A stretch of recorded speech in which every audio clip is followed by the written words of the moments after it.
Friends, मैं लेकर आ गई हूँ एक बहुत ही अमेजिंग चाइनीज ड्रामा जिसके स्टार्ट में हम हुओ को देखते हैं जो कि अपनी जान बचाने के लिए भाग रहा होता है और उसकी पूरी बॉडी खून से भरी होती है और कुछ लोग उसका पीछा करते हैं ताकि उसको जान से मार दें।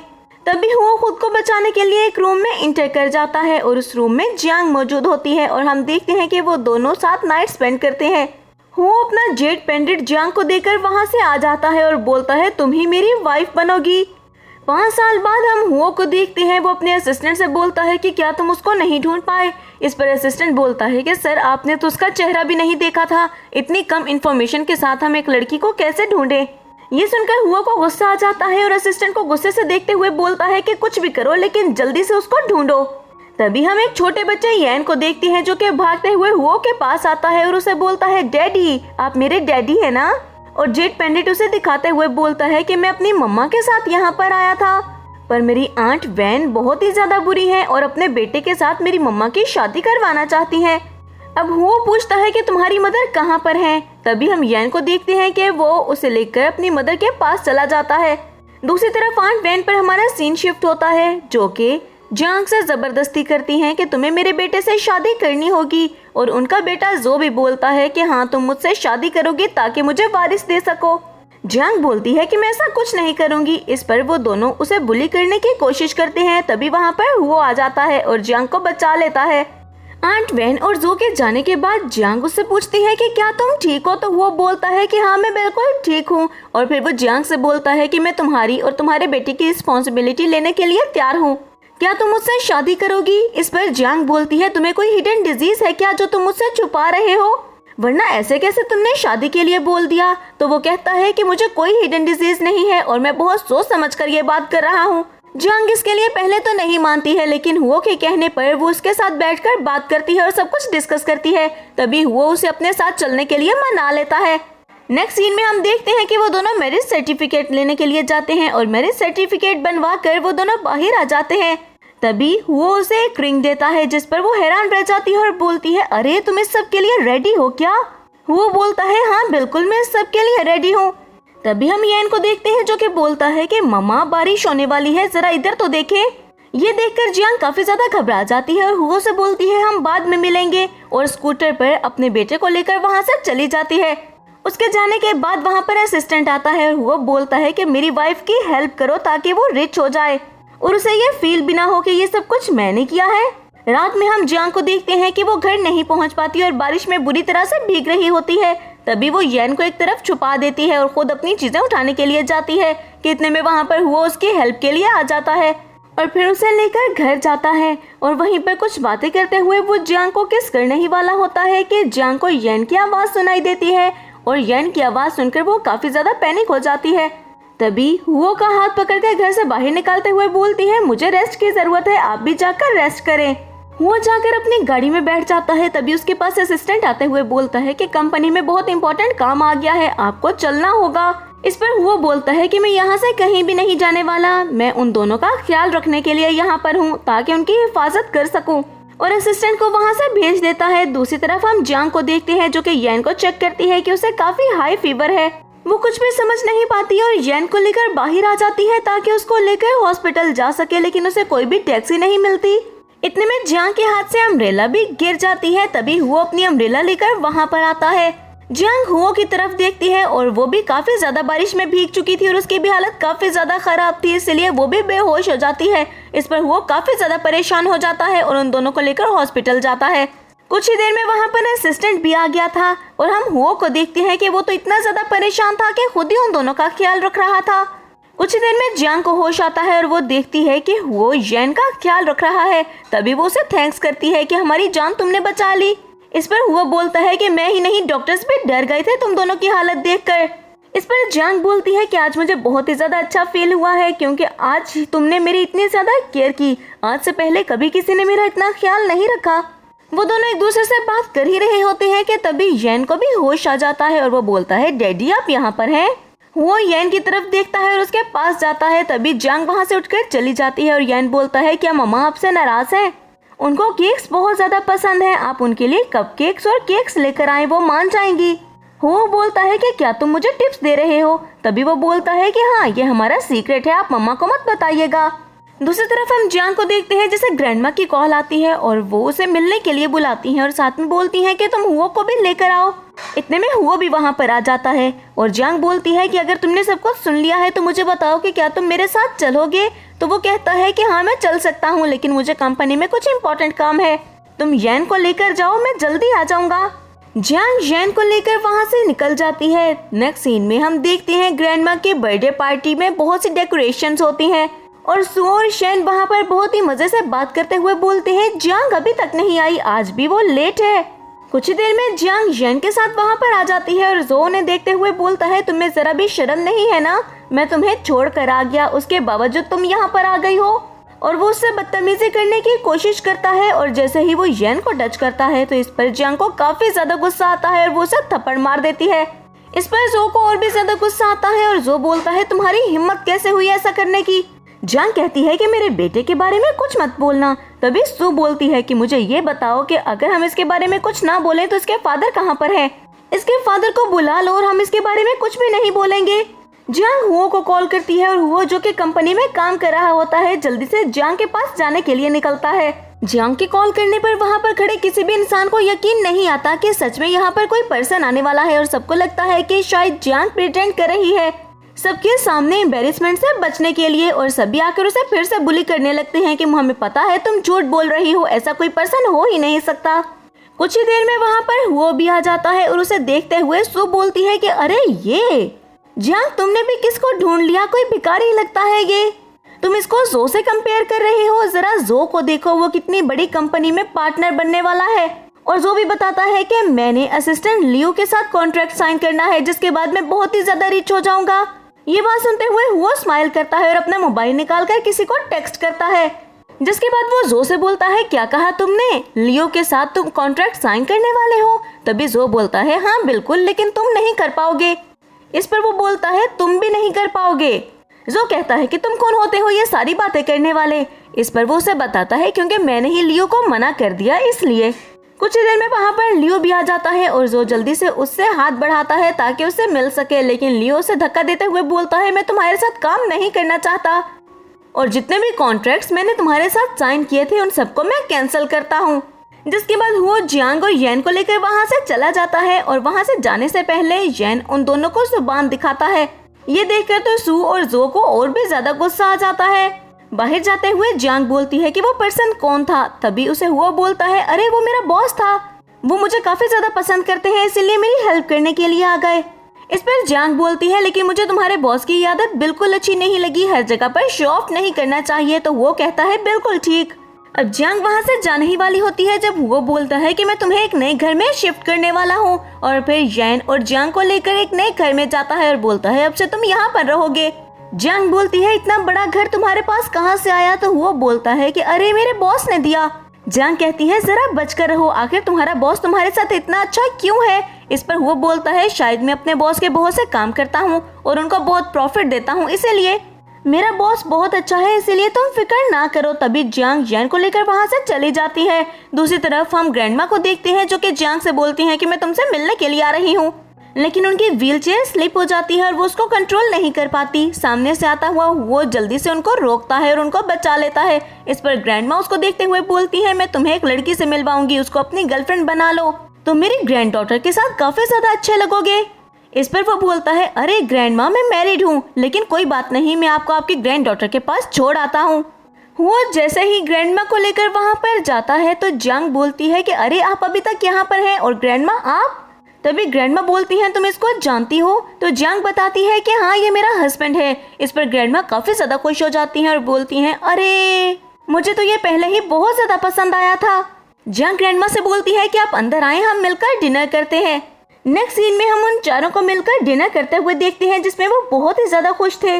डिनर करते हुए ग्रैंडमा बोलती हैं कि अब मुझे जल्दी से ग्रैंड डॉटर चाहिए। ये बात सुनते हुए जियांग घबरा जाती है और यैन भी बोलता है हाँ ग्रैंडमा आप ठीक बात कर रही हैं। जियांग जो कि ग्रैंडमा की बातें सुनते हुए स्माइल करती है। वो हुओ से बोलती है कि इस घर में तो बहुत कम रूम्स हैं, तुम कहाँ पर रहोगे। इस पर हुओ बोलता है जाहिर सी बात है हम दोनों एक ही रूम में रहेंगे।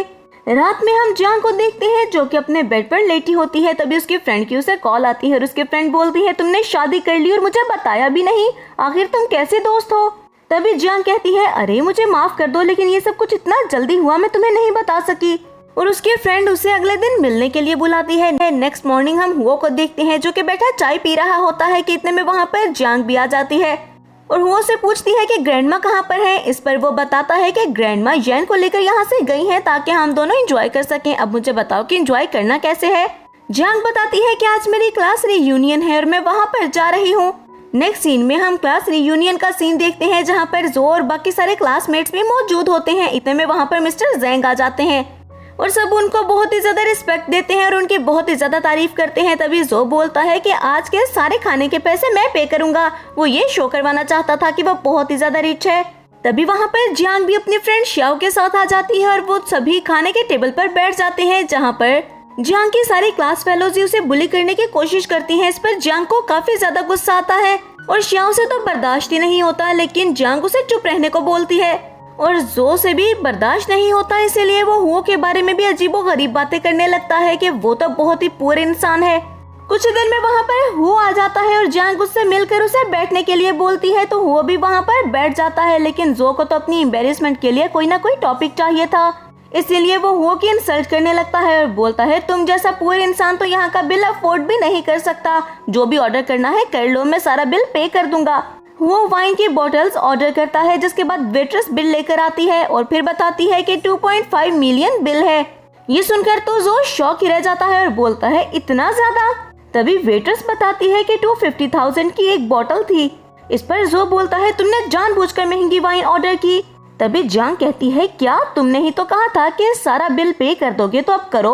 अभी ये सारा झगड़ा चल ही रहा होता है कि इतने में वहाँ पर मैनेजर आ जाता है जो जैसे ही हुओ को देखता है तो बोलता है, अरे आप। लेकिन हुओ भागकर मैनेजर के पास जाते हुए उसका हाथ पकड़ते हुए बोलता है, सर आप यहाँ पर, आप मेरे कितने अच्छे दोस्त हैं, लेकिन मैं कभी भी आपके बराबर तो नहीं आ सकता, आखिर इस होटल के मालिक तो आप हैं। मैनेजर को कुछ भी समझ में नहीं आता, लेकिन हुओ की आंखें दिखाने पर वो बोलता है, हाँ बिल्कुल ये होटल मेरा ही तो है, लेकिन तुम्हें बिल पे करने की कोई जरूरत नहीं है, आज का खाना मेरी तरफ से फ्री। इस पर जियांग काफी ज्यादा हैरान होती है और बोलती है, ये सब लोग तुम्हें इतनी ज्यादा फेवर क्यों दे रहे हैं। तभी वो बोलता है, मैंने इनकी हेल्प की थी ना, इसीलिए इन्हें लगता है कि मेरा इनके ऊपर एहसान है, इसीलिए ये हमेशा मुझे फेवर देते हैं। और मैनेजर बोलता है, हाँ बिल्कुल ऐसा ही है, इनके पास 5% मेंबरशिप भी है जो कि हुओ ने ही उसे बोलने के लिए कहा था। और तभी वो बोलता है कि मैं आपको लग्जरी बॉक्स दूंगा। सभी वहाँ से चले जाते हैं और दूसरी तरफ हम जो को देखते हैं जिसे वेट्रेस बोलती है कि आपको वाइन के वो पैसे देने ही होंगे। इस पर जो बोलता है कि वाइन वापस ले जाओ, हमने तो वो पी भी नहीं, मैं उसके पैसे नहीं दूंगा। इस पर वेट्रेस बोलती है कि वो वापस नहीं हो सकती, आपको बिल पे करना होगा। लेकिन जब जो इसके लिए नहीं मानता तो वेट्रेस गार्ड्स को बुला लेती है। गार्ड्स को देखते हुए तो जो की हवा ही टाइट हो जाती है, जिसके बाद वेट्रेस बोलती है कि अब बताएं कि आप बिल पे करेंगे या नहीं। तभी वो बोलता है कि हाँ बिल्कुल बिल्कुल मैं बिल पे करने वाला हूँ। क्लास रियूनियन के खत्म होने के बाद हम हुओ और जियांग को देखते हैं जो कि वहाँ से बाहर आते हैं और कुछ स्टॉल्स के पास जाकर रुकते हैं। अब वो ज्वेलरी स्टॉल था और वहाँ पर कुछ लड़कियाँ भी आती हैं। जियांग उनको कोई ज्वेलरी से एडजस्ट करती है और जियांग की तारीफ करते हुए वो वहाँ से चली जाती है। जिसके बाद वो बोलता है कि तुमने तो डिजाइनिंग कंपटीशन भी जीता है, तुम्हें उसका अवार्ड भी मिला था, तो फिर तुम इसको कंटिन्यू क्यों नहीं करती। इस पर जियांग बताती है कि मेरी एजुकेशन बहुत ज्यादा कम है और कोई भी डिजाइनिंग कंपनी मुझे इसलिए हायर ही नहीं करना चाहती, क्योंकि एजुकेशन के बेस पर वो हायर करते हैं। ये बात सुनते हुए वो बोलता है कि मुझे लगता है कि तुम्हें मेरी कंपनी में जाना चाहिए। तो वो कहती है, नहीं नहीं, मैं ऐसा रिस्क बिल्कुल भी नहीं लेने वाली, अगर उन्होंने मुझे रिजेक्ट कर दिया तो मुझे कितनी एम्बेरसमेंट फेस करनी पड़ेगी। लेकिन वो उसे मना लेता है और जियांग बोलती है कि ठीक है, वो वहाँ पर अप्लाई कर देगी। और जियांग जैसे ही वहाँ से जाती है तो वो कंपनी में कॉल करते हुए बोलता है कि जियांग को हायर कर लो जल्दी से जल्दी। नेक्स्ट सीन में हम जियांग को देखते हैं जो कि शॉवर लेकर बाहर आती है और इतने में वो भी आ जाता है और जियांग उसे गिफ्ट देती है। जिसके बाद बताती है कि कल मैं इंटरव्यू देने के लिए जाने वाली हूँ और फिर सोने के लिए चली जाती है। तभी वो किसी को कॉल करते हुए बोलता है कि कल मैं इंटरव्यू लेने के लिए नहीं आऊंगा, लेकिन जियांग को हर हाल में तुमने हायर करना है। नेक्स्ट मॉर्निंग जियांग इंटरव्यू देने के लिए जाती है, लेकिन जैसे ही वो इंटरव्यू देने के लिए रूम में एंटर होती है तो वो सब लोग उसे रिजेक्ट कर देते हैं, ये कहते हुए कि तुम्हारी एजुकेशन बहुत लो है।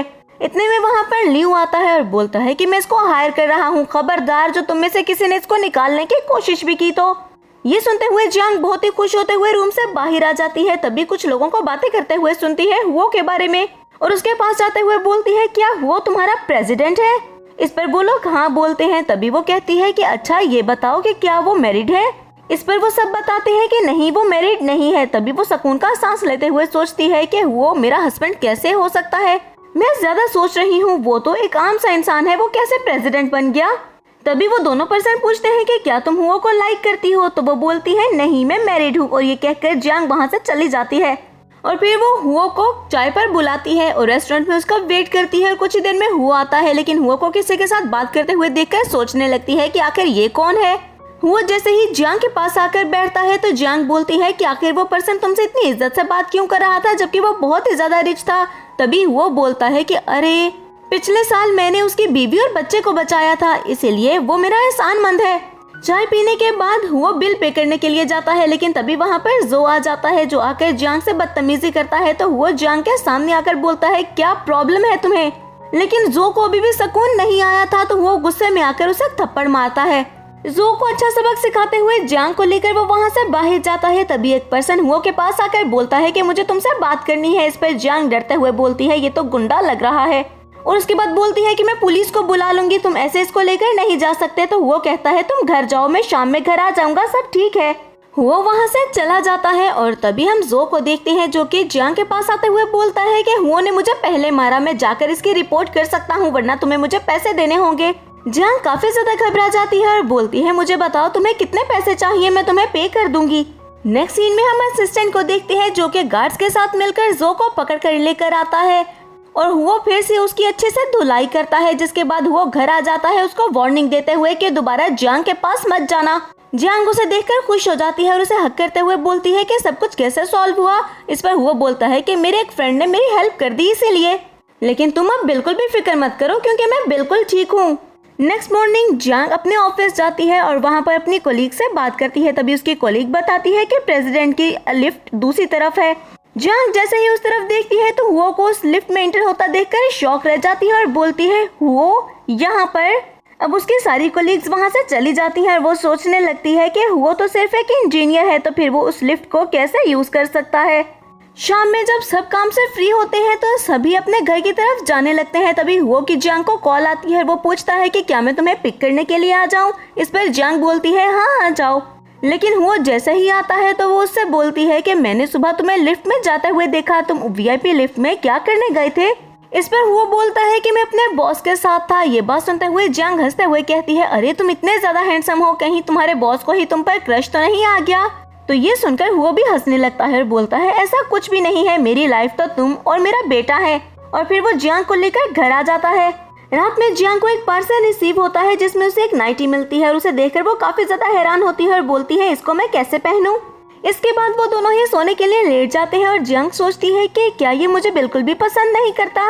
और फिर हुओ से बातें करने लगती है, लेकिन कुछ ही देर में डोरबेल बजती है तो जियांग दरवाजा खोलने के लिए जाती है और सामने ही उसकी मदर खड़ी होती है।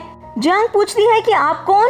तभी वो बताती है कि वो हुओ की मदर है और ये देखकर तो जियांग फौरन से वहाँ से भाग जाती है। हुओ बोलता है मम्मा आप यहाँ पर क्या कर रही हैं।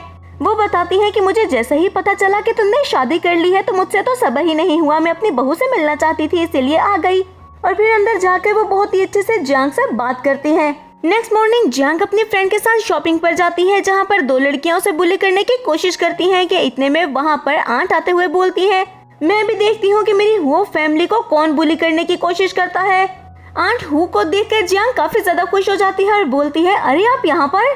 तभी आंट बोलती है कि हाँ मैंने सोचा कि तुम शॉपिंग के लिए आई हो तो चलो मैं भी शॉपिंग के लिए आ जाऊँ।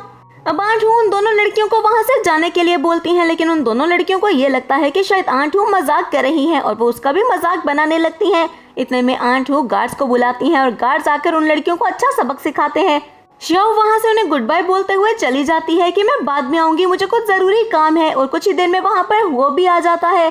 तभी आंट हु जियांग की तरफ देखते हुए उसका हाथ पकड़ते हुए बोलती हैं कि अगर कोई भी तुम्हें परेशान करे तो उन्हें इतना मौका ही मत दो कि तुम्हें परेशान कर सके, क्योंकि किसी में भी इतनी हिम्मत नहीं है कि तुम्हें या फिर हमारी फैमिली के किसी भी मेंबर को परेशान करे। इस पर जियांग हंसते हुए कहती है कि बिल्कुल ठीक। जिसके बाद आंट हु वहाँ से चली जाती है और वो जियांग से सॉरी करते हुए बोलता है कि मैं लेट हो गया यहाँ पहुँचने में और तुम्हारे साथ इतना गलत हो गया, मुझे आंट ने बताया इसीलिए मैं भागा भागा चला आया। इस पर जियांग कुछ भी नहीं बोलती है। तभी वो बोलता है कि क्या तुम मुझसे नाराज हो गई, मैं तुम्हारे लिए कंपनसेशन भी लेकर आया हूँ। और फिर वो जियांग को एक रिंग देता है।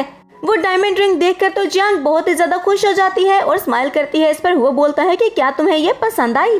जियांग उसकी तरफ देखती है। तभी वो बोलता है कि अरे ये तो चीटिंग है, अगर तुम मान गई हो तो मुझे भी तो गिफ्ट देना चाहिए, और अपने फेस को आगे करता है। तभी जियांग उसको किस करती है। नेक्स्ट सीन में हम जियांग को ऑफिस में देखते हैं, जहाँ पर उसे कॉफी बनाने का काम दिया जाता है, जबकि ये काम उसका नहीं था। फिर भी वो कॉफी बनाती है और मीटिंग रूम में सबको देने के लिए जाती है। इसके बाद वो भी मीटिंग में बैठ जाती है और सबकी बातें सुनती है। तभी एक पर्सन बोलता है कि मिस्टर मिंग को कोई भी डिजाइन पसंद करवाना एक बहुत ही मुश्किल काम है, उन्हें कुछ भी पसंद नहीं आता।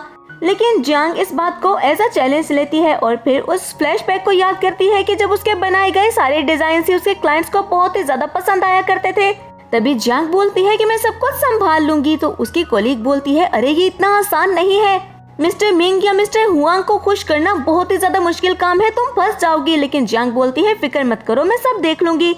इतने में वहाँ पर बैठा एक कोवर्कर बोलता है कि अरे तुम्हारी तो एजुकेशन भी कंप्लीट नहीं है, तुम किस मुंह से बोल रही हो कि सब कुछ संभाल लोगी, तुम नहीं कर पाओगी, इसीलिए इतनी बड़ी बड़ी बातें मत करो। लेकिन अब तो मिस्टर मिंग ही बताएंगे कि आखिर कौन इनको पसंद आता है। जियांग जू की तरफ देखते हुए बोलती है कि सिस्टर जू, अगर मिस्टर मिंग को मेरे डिजाइन पसंद आ गए तो आप मुझे बताएं कि आप क्या करेंगी। जू बोलती है कि बड़ी बड़ी बातें मत करो, अगर उन्हें पसंद आते हैं तो बात की बाद में देखेंगे, पहले डिजाइन तो बनाओ। जियांग बोलती है कि ठीक है मैं डिजाइन्स बनाऊंगी। और तभी एक कलीग बोलती है कि ये नहीं बना पाएगी, ये सिर्फ बड़ी बड़ी बातें करना जानती है। तो जियांग बोलती है कि कल देखेंगे।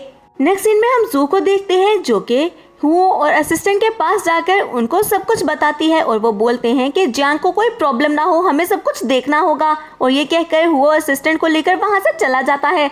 शाम के वक्त हम जियांग को देखते हैं, जो कि अपनी कलीग नैन के साथ आगे बढ़ रही होती है। और तभी नैन बोलती है तुमने ये बेट लेकर बहुत बड़ी गलती कर दी, मुझे लगता है अगर तुम ये नहीं कर पाई तो तुम जानती हो कि तुम्हें ये कंपनी छोड़नी पड़ेगी। जियांग बोलती है कि तुम बिल्कुल भी फिक्र मत करो, मैं सब कुछ संभाल लूंगी। जिसके बाद नैन को लेकर वो एक क्लब में आ जाती है और वहाँ पर बैठकर वो दोनों ड्रिंक करने लगती हैं। कि इतने में एक पर्सन बेन को हम देखते हैं कि उनके सामने आकर वो बैठ जाता है और जियांग से बदतमीजी करने लगता है। जियांग नैन से बोलती है कि चलो हम यहाँ से चलते हैं, लेकिन बेन उनको जाने भी नहीं देता और फिर बहुत से पैसे मंगवा कर उनके ऊपर पैसे फेंकने लगता है। और जियांग से बोलता है कि क्या ये पैसे काफी हैं तुम्हारे मानने के लिए, ताकि तुम्हारा ये एटीट्यूड खत्म हो जाए। इस पर जियांग को काफी ज्यादा गुस्सा आता है और बेन के हाथ में मौजूद पैसों को लेकर उसके मुंह पर मारते हुए बोलती है मुझे ये सारे पैसे नहीं चाहिए, अगर तुम्हारे पास इतना ही पैसा है तो जाकर जला दो अपने पैसे को, लेकिन मेरे सामने मत आओ। बेन को अपनी इंसल्ट फील होती है और तभी वो बहुत ही ज्यादा गुस्से में जियांग से बोलता है कि तुम्हारी हिम्मत भी कैसे हुई मुझसे इस लहजे में बात करने की। जिसके बाद वो जियांग को मारने के लिए हाथ उठाने ही वाला होता है कि इतने में वहाँ पर हुओ आ जाता है और बुरी तरह से बेन को मारता है। और ये देखकर तो जियांग भी डर जाती है। अब कुछ ही देर में बेन का फेस खून से भर जाता है और जियांग को तो कुछ भी समझ में नहीं आता कि ये हो क्या रहा है। तभी वो उस आदमी को उठाते हुए बोलता है कि दोबारा इसके आसपास भी मत घूमना और इसे अपोलोजाइज करो। तो बेन फौरन से जियांग से अपोलोजाइज कर लेता है। जिसके बाद वो जियांग के पास आते हुए बोलता है कि क्या तुम ठीक हो, और जियांग को लेकर घर चला जाता है। नेक्स्ट सीन में हम बेन को देखते हैं, जिसे हॉस्पिटल शिफ्ट किया जाता है और उसका असिस्टेंट बेन के फादर को सब कुछ बताता है। और उसके फादर यानी कि मिस्टर बॉन्ग काफी ज्यादा घबरा जाते हैं और बोलते हैं ये किसने किया, मेरे बेटे की ये हालत जिसने की है मैं उसको छोड़ूंगा नहीं, उसको ढूंढ कर लाओ। और असिस्टेंट बोलता है कि जी मैं जल्द ही उसको ढूंढ लूंगा। दूसरी तरफ हम हुओ को देखते हैं, जो कि मिस्टर लाई से मिलता है और मिस्टर लाई बताते हैं कि मैं जियांग का एहसानमंद हूँ, उसने मेरी बहुत ही ज्यादा हेल्प की थी, लेकिन तुम बताओ कि तुम यहाँ पर क्यों हो। तो हुओ बताता है कि कुछ लोगों ने उसे तंग करने की कोशिश की है।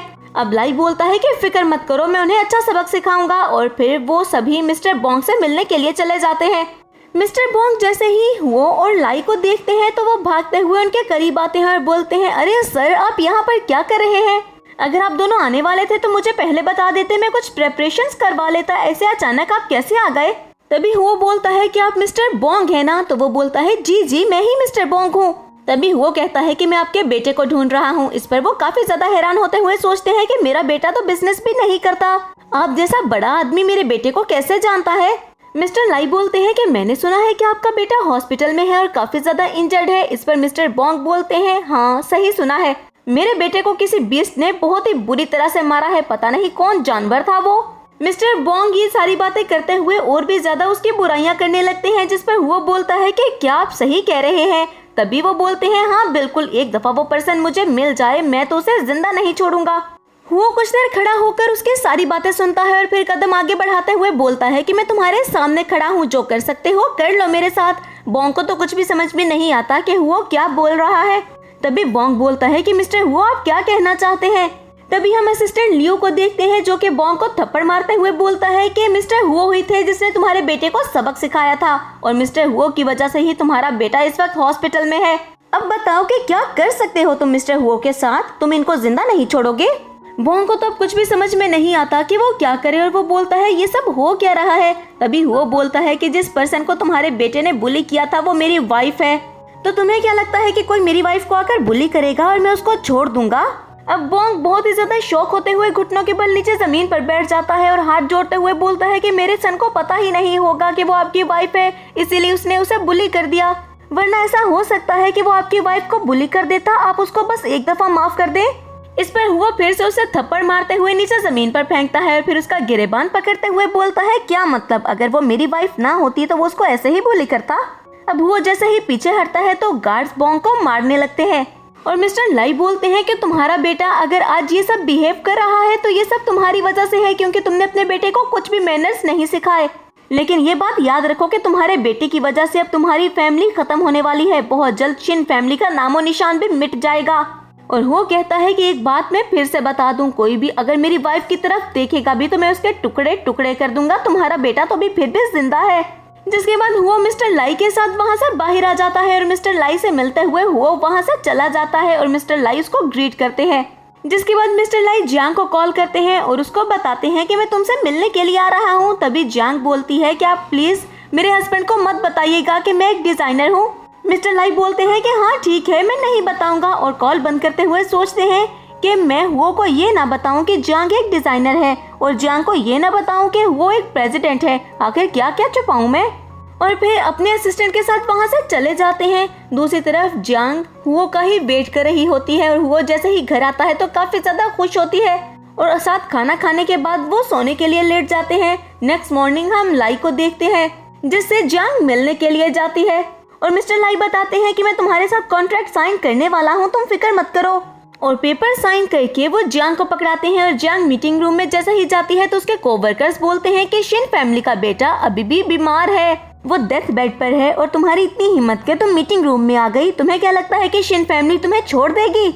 जियांग बोलती है कि वो मुझे छोड़े या ना छोड़े ये सारी बातें बाद की हैं, लेकिन फिलहाल तुम ये सब देखो, मैं कॉन्ट्रैक्ट साइन करवा के ले आई हूँ। ये देखकर तो सभी शॉक रह जाते हैं और जू उस कॉन्ट्रैक्ट को लेकर हुओ और असिस्टेंट लियू के पास जाती है। हुओ और असिस्टेंट लियू भी हैरान होते हुए सोचते हैं कि उसने ये कैसे किया। इतने में जियांग हुओ को कॉल करते हुए बोलती है कि मेरे पास तुम्हारे लिए गुड न्यूज है, मेरे हार्डवर्क की वजह से मेरी प्रमोशन हो चुकी है और अब तुम्हें इतनी ज्यादा मेहनत करने की जरूरत नहीं है, क्योंकि मेरे पास भी बहुत सारे पैसे आ जाएंगे और मिलकर हम अपनी फैमिली को बहुत ही अच्छा बना लेंगे। वो उसकी तारीफ करता है और उसके बाद उसे मिलने के लिए बोलता है और कुछ ही देर में उससे मिलने के लिए पहुंच जाता है। वो उसकी बहुत ही ज्यादा तारीफ करता है जिसके बाद बोलता है कि तुम्हें तो मुझे ट्रीट देनी चाहिए, लेकिन आज मैं तुम्हें ट्रीट दूंगा। तभी हम सू और आंट बैन को देखते हैं जो कि वहाँ पर आ जाती हैं और जियांग की इंसल्ट करने की कोशिश करती हैं, लेकिन जियांग उनकी बातों का बिल्कुल भी असर नहीं लेती। नेक्स्ट सीन में जियांग को हम देखते हैं जो कि फिर से ऑफिस जाती है और मीटिंग रूम में जाते हुए सबको अपने डिजाइन दिखाती है, जो देखकर उसके कोवर्कर्स बोलते हैं कि ऐसा कैसे हो सकता है, ये तो मिस्टर नाइलेंस के क्लोज डिसाइपल के डिजाइन हैं, तुमने उसको चोरी कर लिया। जियांग उनको समझाती है कि उसने ये डिजाइन क्यों बनाया, लेकिन सारा डिजाइन समझाने के बाद भी वो उस पर बिलीव नहीं करते और वो बोलते हैं कि तुम्हें क्या लगता है कि ऐसी बातें करके तुम हमें यकीन दिला सकती हो कि ये डिजाइन्स तुम्हारे हैं, हम तुम पर यकीन नहीं करेंगे। तभी वहाँ पर जू आती है और सबको इनविटेशन देते हुए बोलती है कि एक वाइन पार्टी में मिस एमसी आने वाली है, अगर तुम में से किसी को भी इस बात पर शक है कि ये डिजाइन्स जियांग के नहीं बल्कि मिस एमसी के हैं तो जाकर उनके सामने ही कंफर्म कर लो। और जियांग ये सोचने लगती है कि आखिर मैं किस पार्टी में जाने वाली हूँ, मैं तो किसी पार्टी में नहीं जाने वाली। जिसके बाद वो आंट वैन और सू की बातों को याद करती है और सोचती है कहीं सू तो वहाँ पर नहीं जाने वाली, और फिर इनविटेशन कार्ड को उठाकर देखते हुए सोचती है कि मुझे वहाँ पर जाना होगा ताकि मैं ओरिजिनल बात का पता लगा सकूं।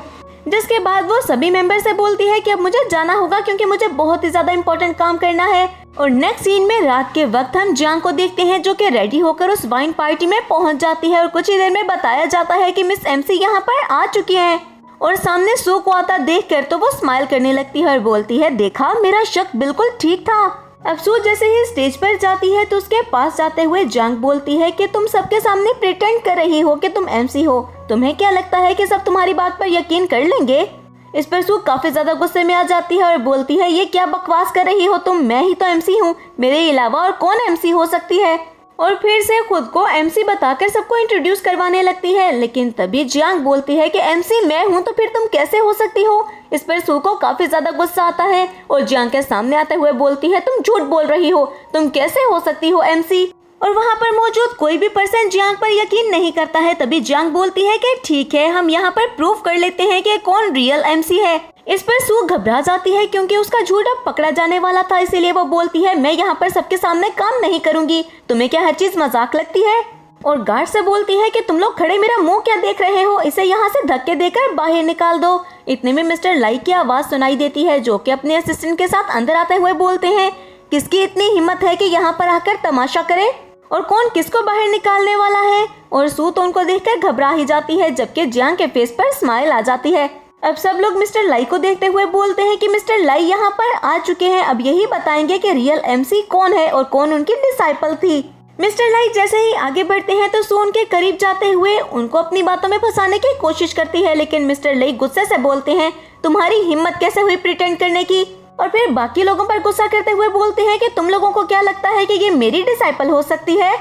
और फिर बताते हैं कि मेरी डिसाइपल तो जियांग है। सू उनसे माफी मांगने लगती है और बोलती है कि मुझे पता है मैं गलत थी, लेकिन बस मुझे एक दफा माफ कर दें। लेकिन तभी मिस्टर लाई अपने गार्ड्स को उसे वहां से बाहर निकालने के लिए बोलते हैं। दूसरी तरफ वो जो कि असिस्टेंट लू के साथ खड़ा सब कुछ देख रहा होता है, वो बोलता है, मुझे पूरा यकीन था कि यहाँ पर आकर भी ये कोई तमाशा करेगी, इसको तो सबक सिखाना होगा। इतने में हम जियांग को देखते हैं जो कि हुओ को सामने देखकर उसके करीब आती है और बोलती है, तुम यहाँ पर क्या कर रहे हो? वो बोलता है कि मुझे डर था कि सू यहाँ पर आकर कोई ना कोई तमाशा जरूर करेगी, इसीलिए मैं देखने के लिए आ गया कि वो तुम्हें बुली तो नहीं कर रही, ताकि अगर वो तुम्हें बुली करे तो मैं तुम्हें बचा सकूं।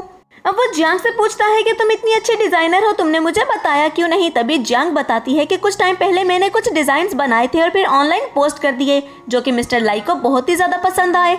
लेकिन फिर मेरी लाइफ में इतनी सारी प्रॉब्लम्स आ गई और मुझे लगा कि सब कुछ खत्म होने वाला है और मैंने अपने डिजाइन खुद ही जला दिए।